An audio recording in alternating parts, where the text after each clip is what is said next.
Hi, everybody. It's Emar Soap 2. Welcome to another edition of Fighting Peaches as we recap Georgia State football and all of the action taking place in the rest of the Sun Belt Conference this past weekend. As always, if you want to follow everything that we do, head to the mothership to sportsinquirer.net, premier site for news and notes in the world of sports. You can also go to our social media platforms on Twitter, Instagram, and Facebook under Sports Inquirer. That's all one word. Do a search on there, and you'll be able to keep track of all of our activities. And then finally, subscribe to our audio and video hosts such as SoundCloud, Spotify, Google Podcast, iTunes, and others. And just do a search for us under the Sports Acquirer. You'll be able to find us and see everything that we have going on. It was a rough weekend for Georgia State football at North Carolina. The nationally ranked Tar Heels were able to defeat the Georgia State 59-17, dropping the Panthers' overall record this season to 0-2. Before we get to the specifics of that contest, here is head coach Shawn Elliot on the defeat. Situation like that, because during the course of that game, there were some times I really thought. I really thought both lines of scrimmage were controlled by us. When we got in that second quarter, I was really pleased. We were playing with momentum, we were playing with effort and enthusiasm, and there was a great look in their eye. And you come out there in the third quarter, and within a blink of an eye, it's out of hand. And it's disappointing, to tell you the truth, because I'm not going to sit here and tell you we got a good football team, because right now we've got a lot of problems. We've got a lot of problems we've got to take care of. I'll be the first one to tell you that we got a bunch of front runners in there. It starts with us as coaches, and it starts with them players too. But there's guys in there that think it's going to be very, very, very, very easy, and that we have all the answers. But that's not the case. It's pretty evident over the last two games. We've got a lot of doggone questions. We don't have a lot of answers. We got to get out of that mentality. I don't know why it is. We haven't done anything to deserve any of it. I'm very disappointed in the fact that some of them do in there have that attitude. It's tough. When you go out there and you practice, and you think you practice hard, you think you practice well, and come out here and you're on the other end of a score like that. It's hard to put a finger on right after the game.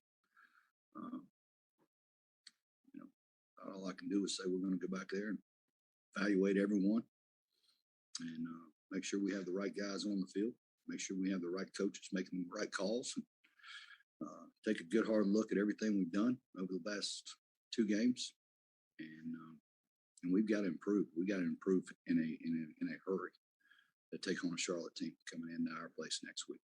And Georgia State got off to a slow start from the very beginning. They trailed 14-0 in the first half before you could really get settled and watch the contest.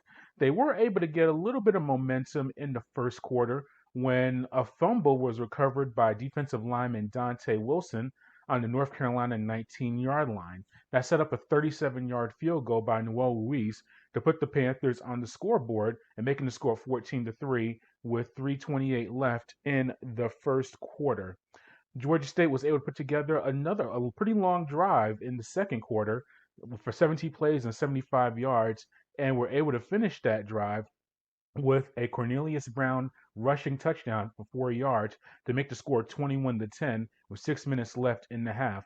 That drive did include a Tucker Gray fourth down conversion on a 6-yard run to keep that drive going and put Georgia State in a position to score that touchdown. Brown struggled throughout the night, and we saw Grenier, the backup quarterback, get in the fourth quarter. But Brown finished the night going 22 for 26 for throwing the ball for 68 yards, and just really struggled to find consistency on the offensive end. We'll hear from Coach Elliott later on about that. Georgia State was able to run the ball. They ran the ball for 181 yards overall. Did lead in time of possession. If you want to look at a statistic, they did lead in. They held the ball for 30 minutes and 17 seconds, so they had possession of the ball, just were unable to get scores going. The score was 24-10 heading into the half, only 14-point deficit. Two possessions. You think that could be something really good, but Georgia State just kept stalling in offensively, and North Carolina scored 4 straight touchdowns to start the second half, including 3 touchdowns in a 5.5 minute stretch in the third quarter.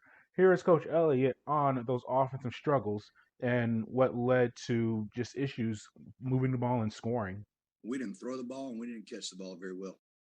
I thought there was great opportunities to make some very, very big plays down the field, and those were just not there. They just were not there. I'll have to really go back and look at the film and evaluate it. But there's some missed throws, of course, and like you said, there's some drops, and you can't have that. I mean, that's elementary.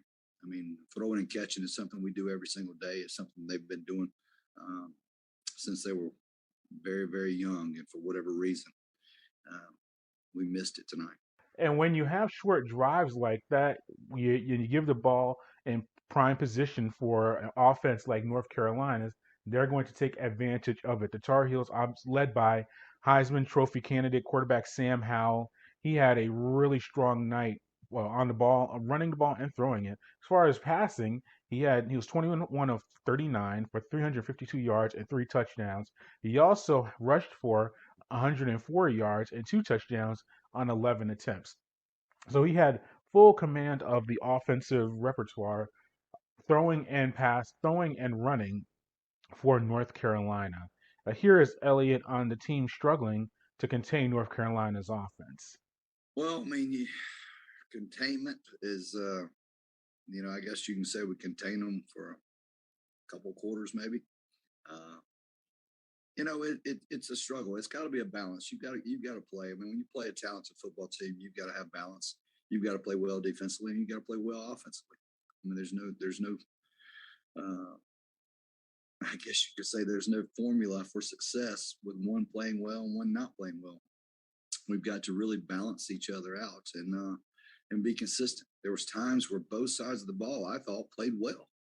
I mean, there really was, and we're sitting here on the losing end by a wide margin, and you probably say the head coach was crazy, but there was at times we went out there and looked like a very well coached football team and performing at a high level. We just couldn't keep it up. For whatever reason, we could not keep the consistency up. Like I said, it's 24-10 right there at the start of the third quarter. I think they missed the field goal, if I'm not mistaken. We get the ball. We go for it. I can't remember what your other one was. We go for it, convert on 4th and 1. And I'm thinking, all right, here we go. Here we go. And I think on the next two plays, we missed, I think Cornelius McCoy right down the middle on an overthrow. There was more like a flag route on the sideline, an overthrow. And then we just couldn't capitalize. And we've got to understand, everything's not going to go right every single minute of the game. It's just life. It doesn't happen like that. We got to make sure we keep our heads up, and we got to keep playing and keep fighting and playing sound football. We couldn't do that for 4 quarters. We certainly couldn't do that for 4 quarters.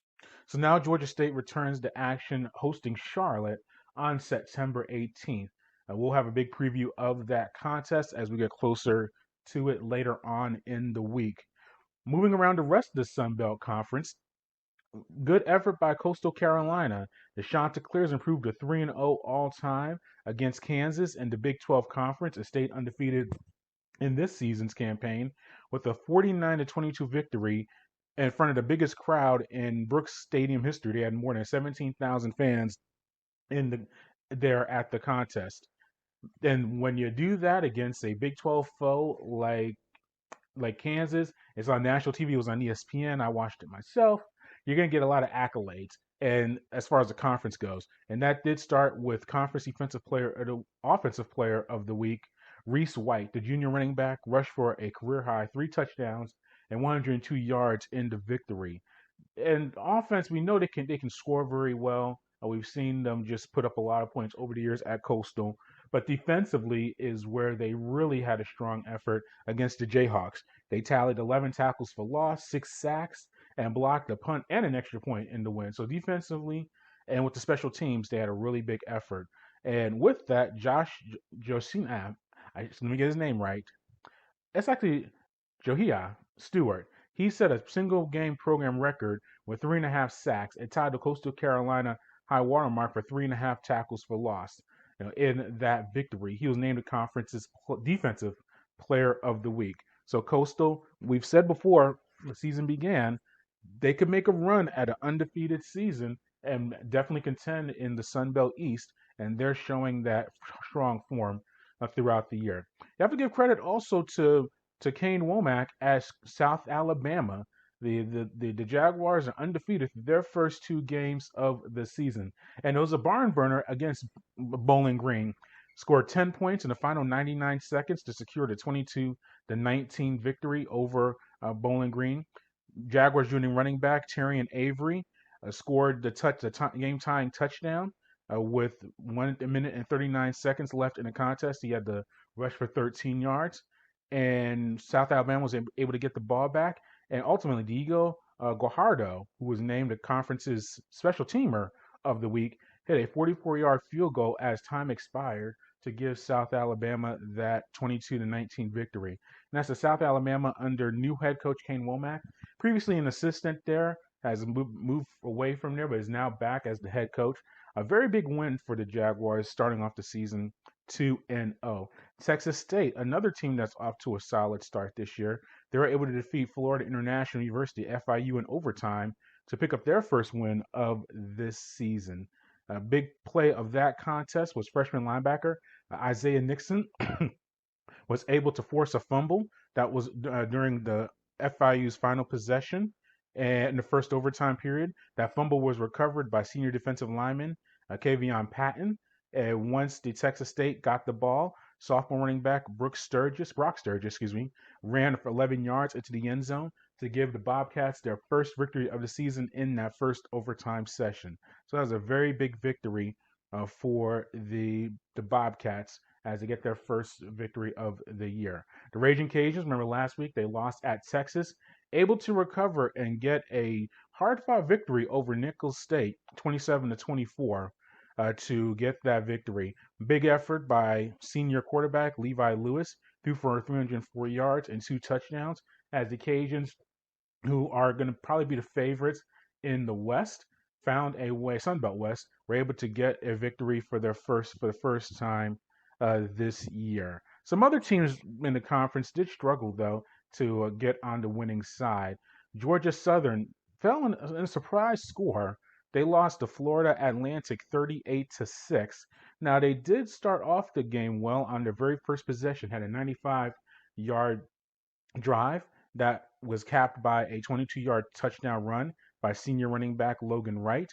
But that was the lone score of the contest for the Eagles. So that was a tough loss for Georgia Southern as they progressed through the season. Troy had a really good contest against Liberty, a team that has national ranking aspirations, and they fell 21-13. Tried to get an onside kick with 1:10 left to play, but the Flames recovered it, and that was the loss for Troy against Liberty.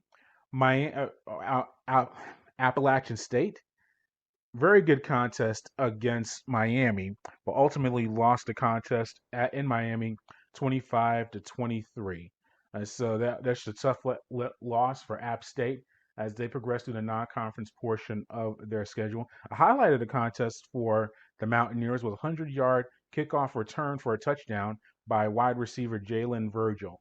So that was a highlight. Another highlight was the cat being caught by fans. And if you're listening to this, I'm sure you've seen the video already. That took place in Miami during that contest. But the cat was saved and is healthy, and that was a good moment. But Elon, to wrap up some of the Sun Belt play that we saw throughout the nation, yeah, this is a really fun contest. A lot of offense. Arkansas State fell to Memphis 55-50 in a big effort. Both teams combined for 1,361 yards of total offense. And the Red Wolves themselves had 681 of those total yards. James Blackman threw for 308 yards and 4 touchdowns in the losing effort for Arkansas State.